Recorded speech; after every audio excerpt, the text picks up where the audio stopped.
রূপকে উঠতে বলো, এত নাটক দেখার সময় আমার নেই।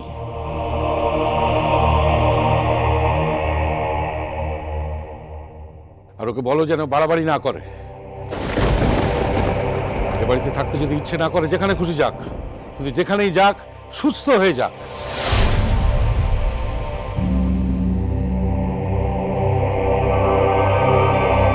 এত কিছু করার পর কোন রকম বদনামের ভাগী হতে আমরা রাজি নই।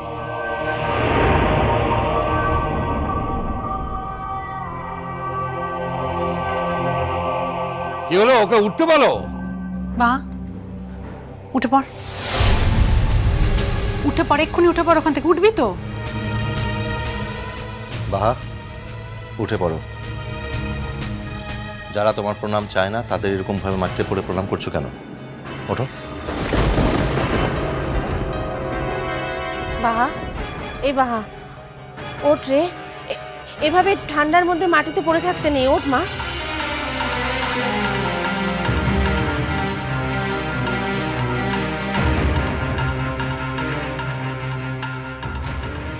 বাহা, আয় মা, আয় আয় আয়।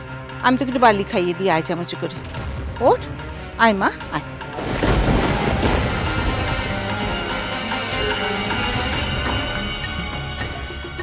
এই বাহা, তোর ব্যাপারটা কি বলতো? প্রতিদিন কাপড় কাল কথা শুনবি না? ওঠ না, ওঠ না মাটি থেকে। বাহা, তাড়াতাড়ি করো, ট্যাক্সি দাঁড়িয়ে আছে, মিটার বাড়ছে কিন্তু। বাহা, এই বাহা, ওঠ ওঠ ওঠ, আমার হাত ধর, ওঠ। বাহা,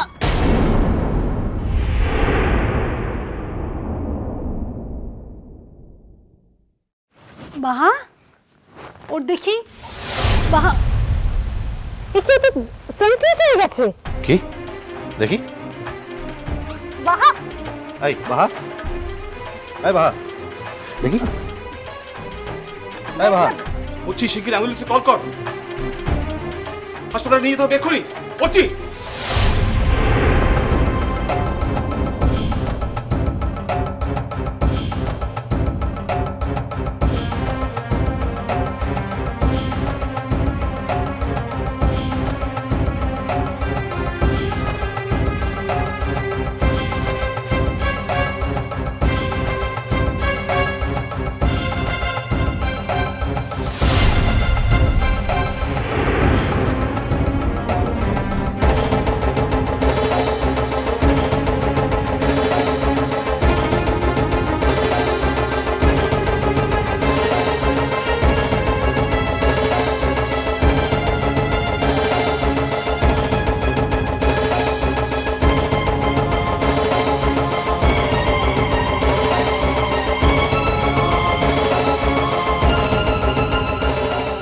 মেয়েটার প্রতি কি বড় রকমের অবিচার করা হয়ে গেল? মেয়েটা আমার পায়ের কাছে প্রণাম করে যাচ্ছি বললো কেন? বাঁচবে তো মেয়েটা?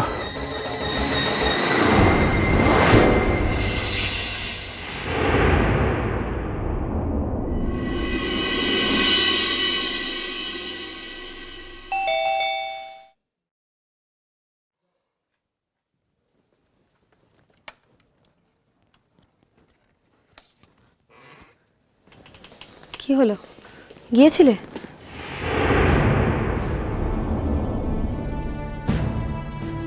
ও দাদা, বলো না প্রিন্সিপাল কি বললেন?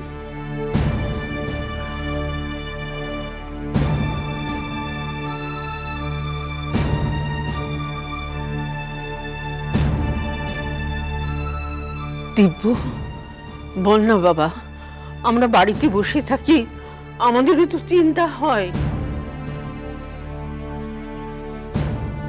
কলেজ এরকম কোনো প্রজেক্টের কথা জানে না। কি? কেন? আমি তো আগেই বলেছি ও কলেজের কাজে যায়নি, সিম্পলি বেড়াতে গেছে, ওই ছেলের সঙ্গে ফুর্তি করতে গেছে। আমার মেয়ে কখনো এরকম নয় দিব্য, বাজে কথা বলো না। বাজে কথাই যদি বলছি তাহলে আমি একা বলছি না, প্রিন্সিপালও বলছেন। হয় তিনি মিথ্যে কথা বলছেন, না হলে তিনি এতটাই অপদার্থ যে তার কলেজের কোনো টিচার কোনো প্রজেক্টের কাজ নিয়ে বাইরে যাচ্ছেন কিনা সেটা তিনি জানেনই না। দিদিভাই কিন্তু কখনো কোনো মিথ্যে কথা বলতো না দিব্য। সেটা পাস্ট টেন্স মা। মানুষ যখন ধ্বংসের পথে যায় তখন সে এমন অনেক কিছু করে যেটা তার স্বভাব বিরুদ্ধ। সেটা আমার থেকে বেশি ভালো আর কে জানে দিব্য?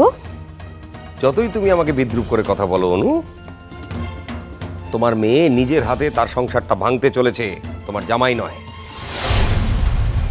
ভাঙতে চলেছে বললেই তার মেনে নেওয়া হবে না। এ তো মগের মুল্লুক নয়, আটকাতে হবে।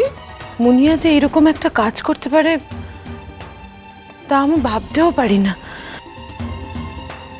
অর্চির মতো একটা ছেলে, ওই পরিবারের মতো এমন একটা পরিবার যারা ওকে মাথায় তুলে রেখেছে বললে কম বলা হয়।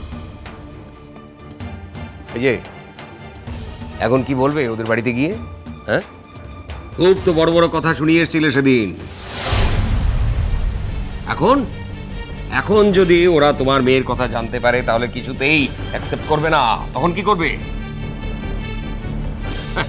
তারপরে ধ্রুব সেন নাকি নাম বলেছে, সে তো শুধু ফ্লার্ট করে ছেড়ে দেবে, সে কথা তো এখন বুঝতে পারছে না।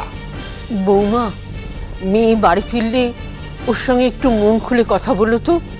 এসব কথা তো সবাই বলতে পারে না। ওকে একটু বুঝিও। জানি না অর্ঘর কাছে যা শুনলাম তাতে মেয়ে কতটা কি শুনবে আমি জানি না। তবে ও যদি এইরকমই জেদ ধরে বসে থাকে তাহলে আমি বলছি Anu, I am the last person. আমি ওর সঙ্গে কোনো সম্পর্ক রাখবো না। No way. এসব কথা তোমার পক্ষে বলা সহজ দিব্য। যখন একটা দুধের শিশুকে নিয়ে দিনের পর দিন, মাসের পর মাস আমি একা লড়াই করেছি, তখন তুমি শিল্প করতে পলাশবনিতে পড়েছিলে। আর কোনো কারণ ছাড়াই তুমি তখনও আমাদের সঙ্গে সম্পর্ক রাখোনি।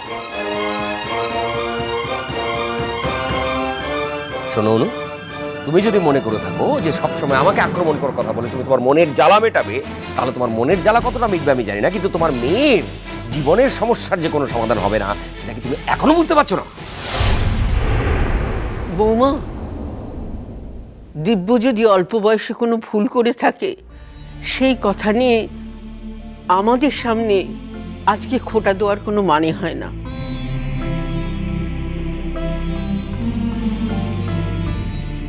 যতই বলো আর যাই বলো, সেই দিনগুলো তার ফিরে আসবে না। আমি কোনো ভুল করিনি মা, অন্তত অনুর কাছে করিনি। যদি কোনো ভুল করেই থাকি তাহলে তার কাছে করেছি। দিব্য, কেন? তুমি এতবার এত রকম ভাবে আমাকে কথাটা বলতে পারো, আমি একবার সত্যি কথাটা বলতে পারবো না? তাহলে যাও, ভুলটা সংশোধন করে এসো। এখন তো উপায় আছে, তাই না? হ্যাঁ, যদি উপায় থাকতো তাহলে তোমাকে বলে দিতে হতো না, আমি নিজেই গিয়ে। দিব্য, যাকে কথায় কথা বাড়ে। আর যদি ধরেও নিই যে আমি ভুল করেছি, তাহলে আমি ভুল করেছি বলেই তো মেয়ের ভুল করার অধিকার জন্মায় না।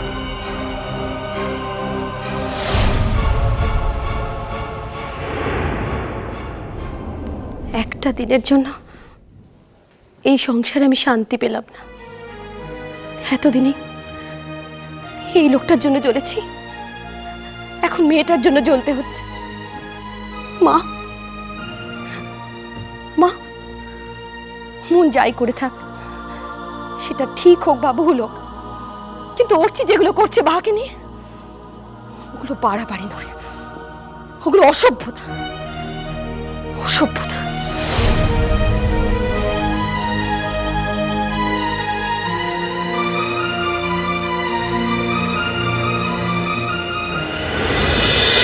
মিষ্টি কুটু মিষ্টি কুটু মিষ্টি কুটু।